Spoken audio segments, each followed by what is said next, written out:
നമസ്കാരം, ഋഷിപ്രോക്തം ചാനലിലേക്ക് ഏവർക്കും ഹൃദ്യമായ സ്വാഗതം. സ്വപ്നങ്ങളെക്കുറിച്ച് നിരവധിയായിട്ടുള്ള വീഡിയോകൾ ചെയ്തിട്ടുണ്ട്. ഭയം നൽകുന്ന സ്വപ്നങ്ങളെക്കുറിച്ചുള്ള ചില വിശേഷ വിവരങ്ങളാണ് ഇന്നത്തെ വീഡിയോയിൽ നൽകുന്നത്. സ്വപ്നങ്ങൾ സന്തോഷം പകരുന്നവയുമുണ്ട്, എന്നാൽ ഭയപ്പെടുത്തുന്നവയുമുണ്ട്. എന്നാൽ ഭയപ്പെടുത്തുന്ന സ്വപ്നങ്ങളൊക്കെ നമുക്ക് ദോഷഫലത്തെ നൽകും എന്നും ഇല്ല. അത് ചില നല്ല ഫലങ്ങളെയും നൽകുന്ന സ്വപ്നങ്ങളുമുണ്ട്. അത്തരത്തിലുള്ള ഭയപ്പെടുത്തുന്ന സ്വപ്നങ്ങളാണെങ്കിൽ പോലും ശുഭഫലങ്ങൾ തരുന്ന കാര്യമാണ് ഇന്നത്തെ വീഡിയോയിൽ പ്രതിപാദിക്കുന്നത്. നമുക്ക് വിഷയത്തിലേക്ക് നേരിട്ട് കിടക്കാം. ചെറിയൊരു വീഡിയോ ആണ്. വീഡിയോ അവസാനം വരെ കാണുക. സ്വപ്നത്തിൽ ദേവീദേവന്മാർ, നാഗങ്ങൾ, ആന എന്നിവരെ കാണുന്നത് വളരെ നല്ല ഫലങ്ങളെ നൽകും. സ്വപ്നത്തിൽ കാണുന്നതെല്ലാം മനസ്സിന്റെ സൃഷ്ടിയാണ് എന്ന് പറയും. പക്ഷെ എന്നിരുന്നാലും നമ്മളുടെ ഉപബോധ മനസ്സ് ഈ പ്രപഞ്ചത്തിലെ ചൈതന്യവുമായിട്ട് ബന്ധപ്പെട്ട് കിടക്കുന്നുണ്ട്. അതുകൊണ്ട് തന്നെ പ്രപഞ്ചത്തിൽ നടക്കാനുള്ള സാധ്യതയുള്ള കാര്യങ്ങളിലേക്ക് നമ്മളുടെ മനസ്സ് ചെന്നെത്താനും അതുവഴി സാധ്യതയുണ്ട്. വാസനാബലം അഥവാ മനസ്സിന്റെ സംസ്കാരം അനുസരിച്ചിട്ട് സ്വപ്നത്തിൽ വസ്തുക്കൾ ആവിർഭവിക്കുന്നതാണ്.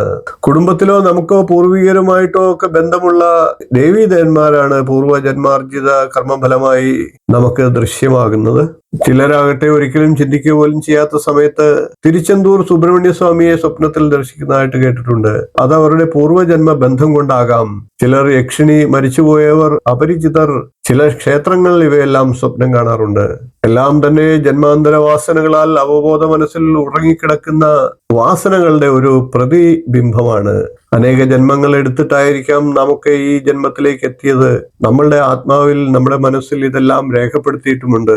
അതൊക്കെ സ്വപ്നങ്ങളിലൂടെ നമുക്ക് ഓർമ്മ വരുന്നു എന്ന് മാത്രം. ബോധ മനസ്സിൽ അതൊന്നും തന്നെ നമ്മളുടെ ചിന്തയിലേക്ക് എത്തില്ല. അത് ഉപബോധ മനസ്സിലും അബോധ മനസ്സിലുമാണ് എത്തുക. എന്നെങ്കിലും കുടുംബക്കാർ സങ്കല്പിച്ച് പറഞ്ഞിട്ടുള്ള വഴിപാടുകൾ മുടങ്ങിക്കിടന്നാൽ പോലും ഇങ്ങനെ ആ ക്ഷേത്രങ്ങളെയൊക്കെ സ്വപ്നത്തിൽ കണ്ടു എന്ന് വരാം.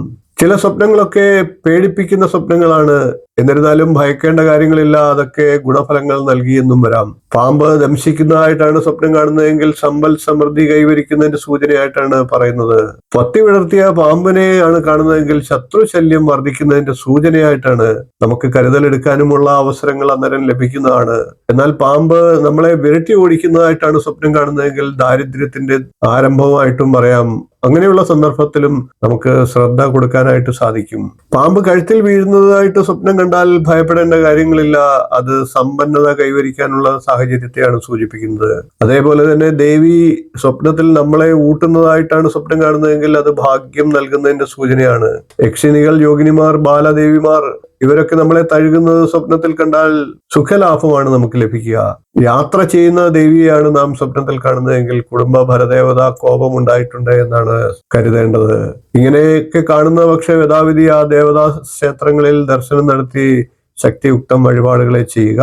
കുടുംബ പ്രശ്നം വെച്ച് രാശി നോക്കി അതിനനുസരിച്ചുള്ള പരദേവത പ്രീതി ഉറപ്പുവരുത്തിക്കൊണ്ട് വേണ്ട പരിഹാരങ്ങളെ ചെയ്യുന്നതും ദോഷശാന്തി നൽകും. ഈ വീഡിയോ നിങ്ങൾക്ക് ഇഷ്ടപ്പെട്ടുവെങ്കിൽ ഒന്ന് ലൈക്ക് ചെയ്യുക, ഷെയർ ചെയ്യുക, ചാനൽ ഒന്ന് സബ്സ്ക്രൈബ് ചെയ്യുക, നിങ്ങളുടെ അഭിപ്രായം കമന്റായിട്ട് അറിയിക്കുക. ഇനിയും ഇതുപോലുള്ള നല്ല നല്ല വിഷയങ്ങളുമായി നമുക്ക് വീണ്ടും കാണാം. നന്ദി, നമസ്കാരം, ശുഭദിനം.